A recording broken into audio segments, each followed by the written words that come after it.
अभय जी, आज आप साबित कर दीजिए कि आप अलग पार्टी हैं, आपके खाने के और दिखाने के दांत अलग है। आप भी तो जब चुनाव आता है तो जनेऊधारी ब्राह्मण ले आते हैं, वो क्या है? अंजना जी, हम क्या करते हैं, चुनाव आते हैं तो अपने वचन घर घर तक पहुंचाते हैं। हम कहते हैं कि हम इस महंगाई से निजात दिलाने के लिए गैस का सिलेंडर 500 रुपए में जनता को देंगे, ये वादा करते हैं। सवाल का जवाब देने का प्रयत्न तो कीजिए। मेरा सवाल सुन के उसका जवाब देने का। जनेऊधारी ब्राह्मण क्या था चुनाव के वक्त? जनेऊधारी ब्राह्मण से भारतीय जनता पार्टी को क्या आपत्ति? वो क्या चुनाव जीतने के लिए हमने कहा था? हमने कतई अपने धर्म, संप्रदाय, अपनी जाति को चुनाव की सत्ता की सीढ़ी का आधार नहीं बनाया, जिस प्रकार भारतीय जनता पार्टी बनाती है। हमने इस देश में साफ अपने मुद्दों को रखा। हमने कहा कि अगर प्रधानमंत्री जी कम नहीं कर सकते, 3.5 करोड़ उज्ज्वला बहनों ने गैस के सिलेंडर अपने घर में रख दिए प्रधानमंत्री जी, तो हम तय करते हैं कि हम 500 रुपए में गैस का सिलेंडर कर देंगे। अगर लोगों की आजीविका तकलीफ में है तो हम ओल्ड पेंशन स्कीम लागू करेंगे प्रधानमंत्री जी, हमने साफ कहा। हमने पूछा था, आप कह रहे हैं करोड़ों घर हमने बनाए, तो 70,000 रुपए घर बनाने के लिए देते हैं। 8 गुना आप 2014 के बाद से आज घर की लागत बढ़ गई प्रधानमंत्री जी। आपने वादा किया था कि किसानों की आमदनी हम 2022 तक 2 गुनी कर देंगे प्रधानमंत्री जी। आपका एनएसएसओ ने कहा कि 27 रुपए आमदनी हो गई, उसका कोई जवाब नहीं देते, क्योंकि 25,000 रुपए आपने इनपुट कॉस्ट खेती की बढ़ा दी। आज जब ऑक्सफैम ये रिपोर्ट देता है कि शीर्ष 5% लोगों के पास हिंदुस्तान की 60% दौलत भेज दी गई प्रधानमंत्री जी, कोई जवाब सरकार से और उनकी कार्यकारिणी से नहीं आता है। राहुल गांधी जी कहते थे ये गब्बर सिंह टैक्स है, तब ये मानने को तैयार नहीं होते थे, लेकिन ऑक्सफैम ने अपनी रिपोर्ट में साफ कहा कि शीर्ष 10% लोगों का कंट्रीब्यूशन सिर्फ 4% है, और बॉटम 50% आबादी का, अर्थात अंतिम पंक्ति में गरीब लोग 64% जीएसटी में कंट्रीब्यूट करते हैं प्रधानमंत्री जी। तब आपको जवाब देना होगा। आपकी कार्यकारिणी सिर्फ सत्ता की भूख मिटाने के लिए आपका जुलूस और जलसा नहीं है। हिंदुस्तान में अगर आप जीत निर्धारित करते हैं तो जवाबदेही भी तय करनी होगी। आज समूचा देश मुखरता से आपसे ये सवाल पूछता है। त्रिपाठी जी, छोटा सा जवाब। ठीक है, दुबे जी त्रिपाठी जी, छोटा सा जवाब। देखिए अंजना जी, आपने इनको पूरा समय दिया है, उसके बावजूद अभी ये कोई 6 मिनट में इसी डिबेट के भीतर ही अभी आप पर भी आरोप लगाएंगे कि मीडिया हमारे साथ भेदभाव करता है।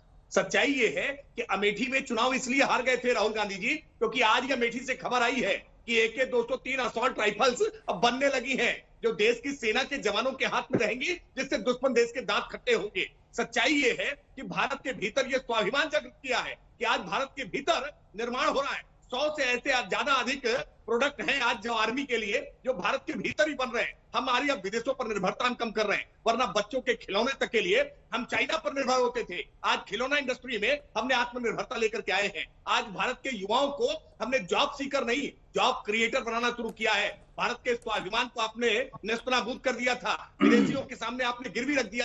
आज पूरा विश्व भारत में निवेश के लिए संभावनाएं देख रहा है। ये भारत की तस्वीर बदली है और भारत की तकदीर साथ साथ में बदल रही है। इसलिए आपको पीड़ा हो रही है कि आज 22 लाख करोड़ रुपए हमने गरीबों के खाते में डीबीटी स्कीम के तहत सीधे पहुंचाए हैं। वो राजीव गांधी जो कहा करते थे ना, 16 पैसे केवल खाते तक पहुंचते हैं, 84 पैसे भ्रष्टाचार की भेंट चढ़ जाते हैं, वो परिवर्तन हुआ है आज कि 22 लाख करोड़ रुपए सीधे गरीबों के खाते में पहुंचे हैं। आज करोड़ों लोगों के घर में जब शौचालय बने हैं ना, वो भारतीय जनता पार्टी को होता है। आज वो जी, छोटा सा रिस्पॉन्स, अंजना जी, छोटा सा रिस्पॉन्स, मुझे अन्य मेहमानों के पास भी जाना है। अंजना जी, 166 अरब पतियों के खाते में 30 लाख करोड़ रुपए की संपत्ति पहुंची महामारी की विभीषिका में। जानते हैं आपने इस देश के 84% लोगों की आमदनी छीन ली और अपने धन्ना सेठ दोस्त को विश्व का दूसरे नंबर का अरबपति बना दिया। जानते हैं आप?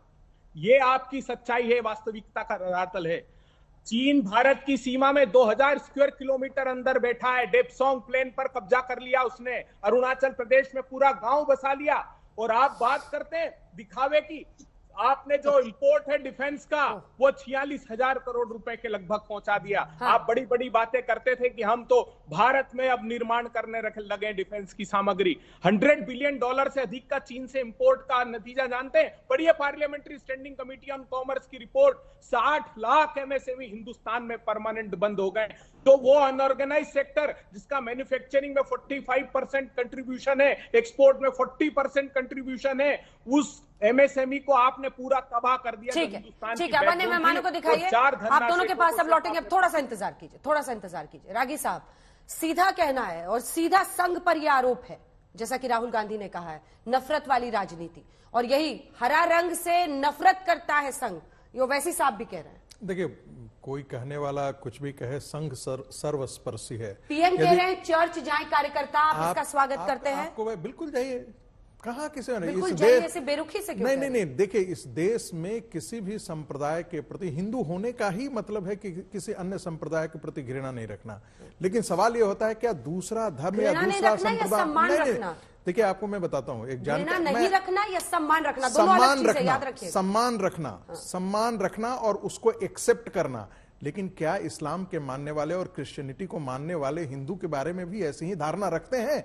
वो तो हमें काफिर बोलते हैं। दूसरी बात मैं कहना चाहता हूं, सेवा भारती के आप स्कूलों में, बस्तियों में जहां राष्ट्रीय स्वयंसेवक काम करती है, आप जाकर के पता कीजिए, वहां आपको हजारों मुस्लिम लड़कियां होंगी जिनके लिए, उनके एम्पावरमेंट के लिए सेवा बस्तियों में सेवा भारती करती है। किसका प्रकल्प है? ये राष्ट्रीय स्वयंसेवक संघ का